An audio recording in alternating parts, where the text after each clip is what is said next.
大家好，这里是土拨鼠杂记。刘慈欣在小说的三体第二部《黑暗森林》里，借叶文洁之口向罗辑讲述了两条所谓的宇宙社会学公理，并且引入了两个概念。这两个公理就是：第一，生存是文明的第一需要；第二，文明不断增长，但宇宙中物质的总量保持不变。而这两个概念就是技术爆炸和猜疑链。叶文洁在这儿到底是什么意思？罗辑又是怎么根据这两条公理和两个概念推出了黑暗森林法则呢？要说明这个，就让我首先解释两个概念中的猜疑链。在宇宙间，文明之间相隔遥远，即使是速度最快的光，想在宇宙中文明之间传递信息也需要很长的时间。因此可以说，宇宙中文明之间的信息传递是非常困难的。一个文明很难判断另一个文明对自己是否友善，它也无法确定另一个文明是否知道本文明是友善的。它还不知道另一个文明在清楚对方不知道自己明白对方是友善的情况下，另一个文明是否仍旧能保持友善。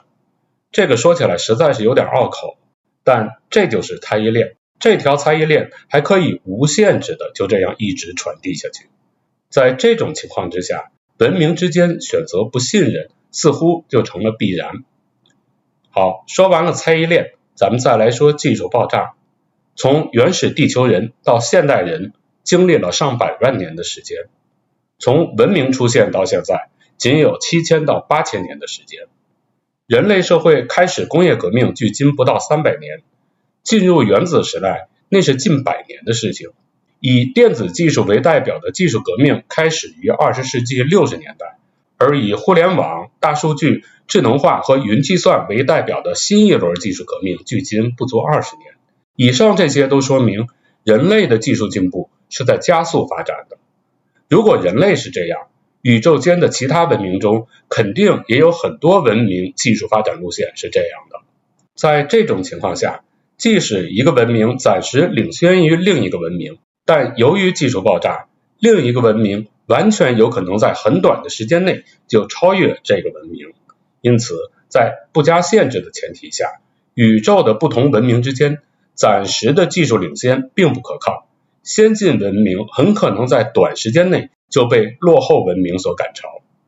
这两个概念，如果说猜疑链是在说明文明之间没有信任的话，技术爆炸就是在说明文明之间的技术优势只存在于现在，并随时可能被超越。根据小说中的描写，罗辑是在失去了庄严和孩子之后，在一个寒冷的冬夜，在结冰的湖面上散步的时候，由于冰面破裂跌入湖中。此时的他望向星空，在冰冷的湖水的刺激下悟出了黑暗森林法则的。其实罗辑正是将那两个概念再结合前面叶文洁为他设定的两条公理，推出了黑暗森林法则。说白了就是在宇宙中文明之间没有信任，相对的技术优势也只存在于现在，而生存所必须的资源是有限的，所以为了生存必须在发现其他文明并且确认自己现在具有技术优势的时候，就立刻把对方消灭，即发现即消灭。但是这种黑暗森林法则真的就是宇宙社会的真理吗？事实却并不一定是这样的。即使在人类社会，这种黑暗森林也已经越来越没有市场了，因为人类已经发现了比黑暗森林优秀得多的处理方法，那就是协作。1651年，英国的政治学家和社会学家托马斯·霍布斯出版的著作《利维坦》，一部近代西方系统阐述国家学说的经典著作，它的另一个译名是《巨灵论》。几个世纪以来，利维坦一直被列为领袖人物必读著作之一，被视为政治书籍之首。全书分成4大部分，第一部分就是论人类，从人与生俱来的能力出发，讨论自然状态和自然法的问题。第二部分就是论国家，主要讨论由契约产生的国家的各种形态、主权以及人权。第三部分讨论了教会的政治地位和个人信仰的自由，最后，作者还在第4部分对宗教、哲学以及政治思想进行了意识形态的批判。利维坦在第1部分就提出，人在最原始的状态下，欲望是无限的，但全社会的资源总量是有限的，所以每一个人都必定想要霸占尽可能多的资源，因此对他人永远只能保有最低限度的善意。所以结论就是，在这种情况之下，人与人之间必然会形成永远无法相互信任的猜疑链，并由此引发永无休止的斗争。霍布斯把这种状态称为所有人对所有人的战争。这一段是不是很像宇宙黑暗森林法则？但是不要急，这只是利维坦的第1部分，是人类在自然状态下的基础假设。现代社会是这样无法信任、相互砍杀的社会吗？当然不是。那么人类社会是如何走出这种所有人对所有人永远的战争呢？其实霍布斯在这本书的第2部分就已经给出了答案。他说，虽然人类社会的原始状态是互不信任的，但有一天，只要有2个或者以上的人愿意暂时压制自己的天性，相互合作，他们的力量就会超越任何一个单打独斗的人。当然，在最开始的情况下，这种协作很难发生，但只要有人开始协作，他们抱团之后所带来的优势是爆炸性的，可以轻易的碾压任何一个坚持单打独斗的人。所以逐渐的，大家都必须找到相对可以信任的人来组成利益共同体，于是黑暗森林就这样被打破了。不知道大家是否看过好莱坞的电影《饥饿游戏》？在电影中，游戏一开始，那些来自各区的贡品孩子们不也是先想着组成小团体吗？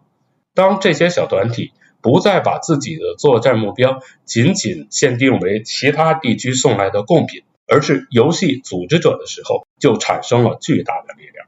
这还没有完，霍布斯还进一步说明，想要让人类永远保持协作，不会因为天性而重新跌回永恒的战争，就必须出现一个高于个体的怪兽，也就是利维坦。在有人胆敢破坏协作的时候，利维坦就会把它消灭，也就是书中所说的被利维坦吞噬。大家有没有觉得这个利维坦怪兽有一种似曾相识的感觉呢？没错，所谓的利维坦就是制定法律来约束大众的国家。霍布斯说，国家的存在是一种必要的恶，是为了让人们打破猜疑链，共同协作，而共同上交了部分权利之后形成的一个巨灵。这就是为什么利维坦这本书的另一个译名就叫做巨灵论的原因。所以你看到了吗？西方文明的建设基础是环环相扣的，这就是为什么美国的 Founding Father 们认为，政府就是一个力量必须受到限制的怪兽，必须三权分立，相互制约，而且必须每隔几年就重新进行一次选举。有了利维坦，再往前一步，就是奠定社会学基础的卢梭的社会契约论了。所以利维坦被认为是社会契约论的前传。他们很好地解释了人类的社会与国家、法律与契约是怎样形成的。有了法律与契约，在社会与国家的监督下，人类自然而然地从黑暗森林走向了相互协作。所以到现在还相信人类社会和国家之间还是黑暗森林的人，其实只是缺乏相对的社会学的认识，对国家之间的博弈抱有幼稚的想法。现在就让我们以美国的第一块殖民地普利茅斯殖民地为例来说明一下吧。1492年哥伦布就发现了美洲，到1620年5月花号抵达美洲，100多年的时间，殖民者一直没有能够在北美立足。那5月花号的殖民者是如何立足的呢？其实殖民者是得到了当地印第安部落的帮助。当地的印第安万帕诺亚格部落正在和其他的印第安部落处于战争状态，万帕诺亚格部落节节败退。正在此时，部落的酋长马萨索伊明智地选择和新来的殖民者合作，从他们那里获得先进的武器，并得到他们对部落的支持。就这样，万帕诺亚格在部落之间的战争中逐渐取得优势，获得了大片的领土。现在的纽约、宾夕法尼亚的大片地区都成了万帕诺亚格部落的领地。这是一场合作的胜利。万帕诺亚格通过合作赢得了与其他印第安部落的战争，而殖民者则在美洲落下了脚。马萨索伊酋长看明白了合作的重要性，在1621年的3月，也就是殖民者在北美大陆落脚后没几个月，酋长就和第一任总督约翰卡福签订了和平协定。马萨索伊还反复向他的继任者，也就是他的儿子交代，一定要和殖民者合作。可惜当马萨索伊在大约1661年左右去世的时候，情况就发生了变化。这位后来被称为菲利普国王的马萨索伊酋长的继任者是一个黑暗森林法则的信任者，他认为这些白人是不可信任的，非我族类，其心必异，于是撕毁了和殖民者达成的契约，集结兵马对殖民者发动了后来被称为菲利普国王战争的战争。当然结果是引火烧身，遭到了全面的报复。最后菲利普国王被杀，而这个依靠殖民者科技迅速崛起的万帕诺亚格部落也在风光了短短数十年之后就被消灭了。菲利普国王和印第安人他就是没有搞明白协作的力量，所以他们一直处于一个所有部落和所有部落之间永恒的战争之中。其实印第安部落之间的内斗有近1000年的历史，感兴趣的朋友可以去查一下阿兹特克的历史。这些印第安部落哪怕是能够形成一些最基本的协作，不要说是大一统，哪怕是三足鼎立或者七国纷争，最后都不一定会败给敌人。哪怕殖民者都出现在他们的土地上100多年了，他们都不能暂时放下彼此的猜疑链，而形成一个最基础的反抗同盟之类的组织，一致的枪口对外。所以与其说印第安人是败给了枪炮，倒不如说他们败给了落后的思想。他们从来没有出现过像霍布斯或者卢梭这样的思想家来告诉他们关于利维坦和世界的真相。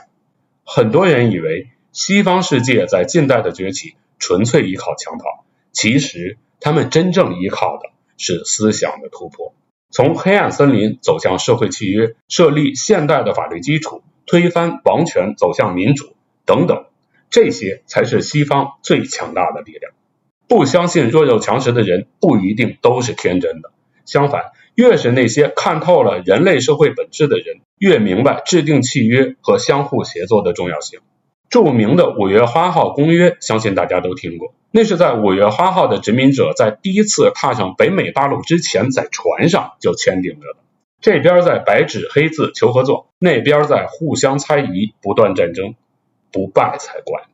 我们不妨再想想第2次世界大战。在2战爆发前，丘吉尔被称为西方世界头号反苏分子。1939年9月，德国入侵波兰，第2次世界大战爆发，英国参战。1941年6月22日，德国入侵苏联，丘吉尔当即表示应该援助这个新的受害者。当天他在演讲中说道，在过去的25年中，再没有人像我一贯的反对共产主义，我不会收回我说过的话，但是我们将竭尽所能给俄国人一切援助。后来丘吉尔的秘书曾问道，您毕生强硬反攻，却与斯大林同床共枕，是否会感到良心不安？丘吉尔则笑着说道，如果希特勒入侵了地狱，我宁愿与魔鬼结盟。类似的例子还有很多，我就不一一例举了。看到了吗？黑暗森林在我们这个小小的人类社会都不能战胜协作，在宇宙中就更不要说了。好了，今天的节目就到这里，谢谢您的收看，请您订阅我的频道，打开小铃铛，这样您就能收到我节目更新的通知。同时也欢迎您转发、评论、点赞，您的支持是我持续更新的动力。咱们下期节目再见。